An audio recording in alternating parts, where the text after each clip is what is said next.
There's this saying, fool me once, shame on you, fool me twice, shame on me. And it's applicable to me going from Christianity and Mormonism into atheism. This is the same day. It's the 14th of September 2011. And I believe it's tape number 10. I don't know. But the Mormon Church fooled me. I believed it. I lived it. I thought it was a good life. And then when I found out it was a lie, of course it was more than disconcerting. You wonder why people have anger who have been in a cult and they find out it's not true. They've put all their money in there, all their time, their thinking, their morality, their financial. Their whole life is wrapped in a cult. And when they find out it's not true, I think you could understand they'd be a little bit upset. A lot of people say, well, you know, people can leave the church, but they can't leave the church alone. You're right. You're right. We can't leave the church alone because it doesn't leave us alone. They keep posting notes on my door. They keep knocking on my door. I turn the TV on and I see Mormon stuff. I go into my computer and I see Mormon stuff. So it's not that we don't let the church alone. The church doesn't let anybody alone. They do what they want, when they want, doesn't matter what the law is, and they get away with it. If you're wearing garments in Utah, the criminal and civic laws have nothing to do with you. You're just not bound by those laws. So my progression went from looking at Jesus and the historical documents. The Bible was written by very old men, most of them over 80, and most of them didn't write till they were over 80. And who knows what their memories were like. Who knows what Constantine did to the Bible and to the King James version and the compilation, how the stories got twisted and turned, etc. But I stood back and I started to look at Christianity, and I found that I was very uncomfortable. First of all, Jesus doesn't have a father. He has the Holy Ghost Father, or God the Father came down and I guess put his penis inside of Mary and ejaculated, and the sperm came together with Mary's egg, and behold, Jesus. That's more than a stretch of my imagination. More than a stretch. How a ghost has intercourse with a normal woman, I don't know. And it's never been done before, it's never been done since. That makes me a little suspicious. It also makes me suspicious that there's three wise men, and they're riding and they see this star, and who recorded that? Who recorded that? I don't know. And neither does anybody else. And so his whole life from whatever, birth until around 12 years old is a big question mark. The Urantia book makes mention of it, but the Bible doesn't make a sentence out of it. So there's, you know, a third of his life, a mystery, disappeared, silent. We know nothing about his boyhood or his experiences as a boy. Then we read, you know, how he got into young manhood, and I guess Mary and Joseph, according to the Bible, believed that he was the Son of God, and the whole sales point of Christianity. Well, again, a long story short, I've never seen anyone walk on water. I've never seen a human body without some kind of a machine or appliance walk on water. So I go, he could walk on water, that's cool. Or it's not true. And I'm just picking small sections. It's the entire concept that I rejected, just like the Mormon Church, but I'm putting pillars in to support my ideas on why I got out of the Christian idea. Walking on water and not having a job and feeding 10,000 people. I don't think that included women and children, that number. The Sermon on the Mount was 7 or something loaves of bread and a few fish. Now this guy didn't own a restaurant, and I don't think he was Houdini. I don't think he fed 10,000 people on 3 loaves of bread and a couple of fish. You can if you want.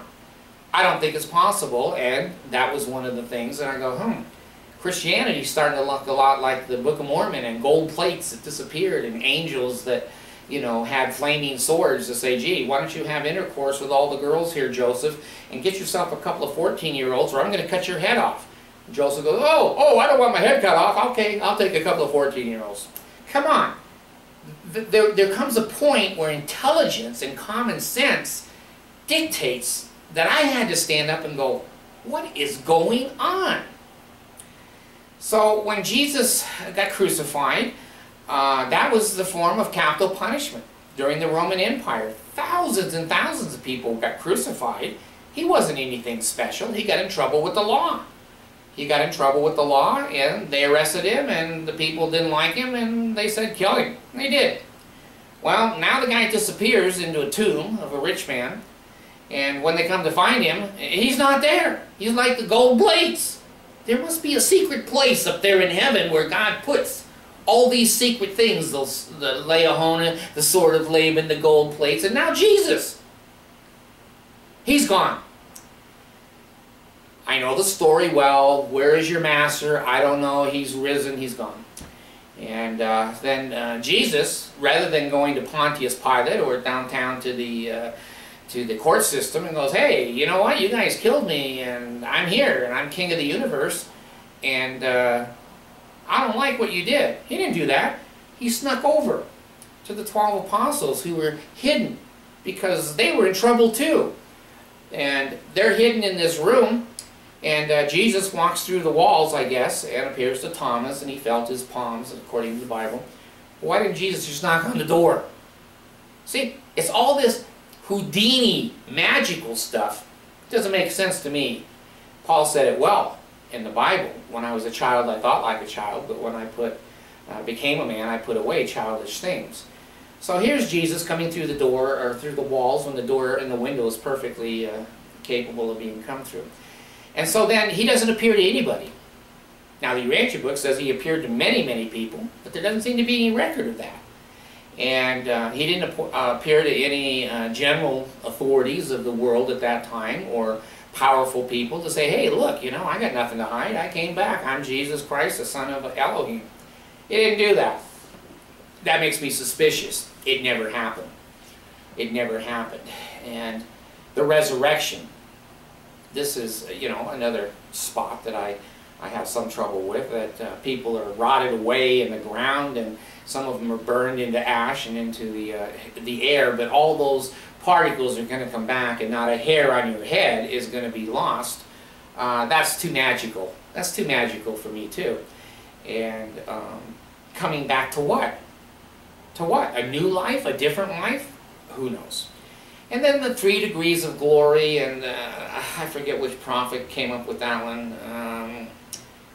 Name slips me, but anyway, that doesn't make sense to me. You can go from the top one down to the bottom ones, but you can't go up, but you can wait for people. Come on.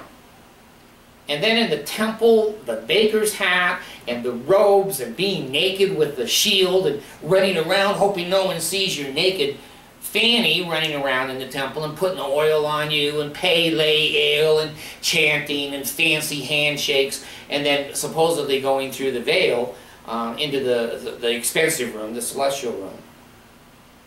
That doesn't make sense to me either. I think it's stupid. I think it's chanting. I think it's cultish. And I don't want my name on that. I don't. And so I basically looked at Mormonism, and it started training me to look for crap. It looked for crap. So I left the Mormon church. Then I went into Christianity, and I was an expert now at looking for crap. And men walking on water and being hidden, and you can't see them, and the whole thing. I go, wait a minute. That's a lot like, you know, the Joseph Smith story. And so I rejected that and became agnostic. I didn't know if there was a God. I didn't know if Christianity was true, or Buddhism, or Muhammad. And after probably about 8-10 months of agnostic belief, I flipped to atheist. I started looking and saying, you know what? I think this is an evolutionary process. Now, I don't subscribe to that if you're an atheist, that when you die, there's nothing. A lot of atheists believe that, and I get a lot of criticism from my atheist friends that I don't subscribe to that doctrine. I'm agnostic on that. I feel like maybe it's a caterpillar going into a cocoon and out comes a butterfly. I think evolution continues. What it continues into, I don't know. I don't think it's going to be halos and playing harps and having worlds without end, and the women are pregnant constantly, and you can screw as many women as you want, and you're a patriarch and a god. That's crap. That is C-R-A-P in my head. So what happens after death, we could just disappear, but there may be some type of evolutionary cocoon that we come out and progress somewhere or live somewhere. So that's kind of my story on atheism. In summary, it's taken me 63 years to come to sit on this couch and go, I'm an atheist. I'm comfortable as an atheist. I'm happy as an atheist. My atheist God, joke, answers my prayers as much as Jesus did for 60 years. Jesus never said a word to me, never did a thing for me. I did all my homework, I did all of my tuition, I did all of my jobs.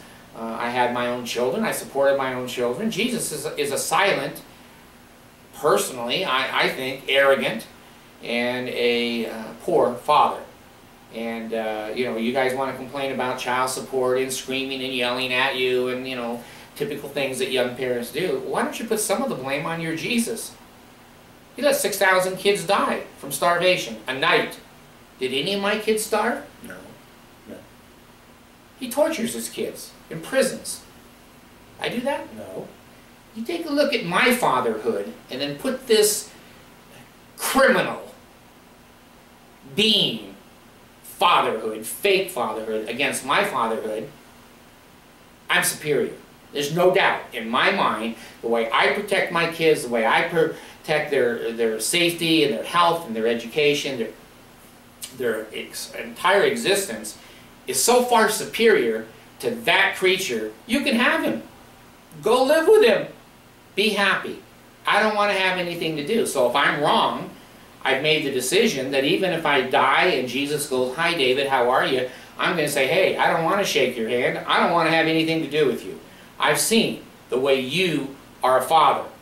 I don't want to be anywhere near around you. Just send me into outer darkness, or send me down to the low kingdom, or just send me away from you, because I don't live your standards.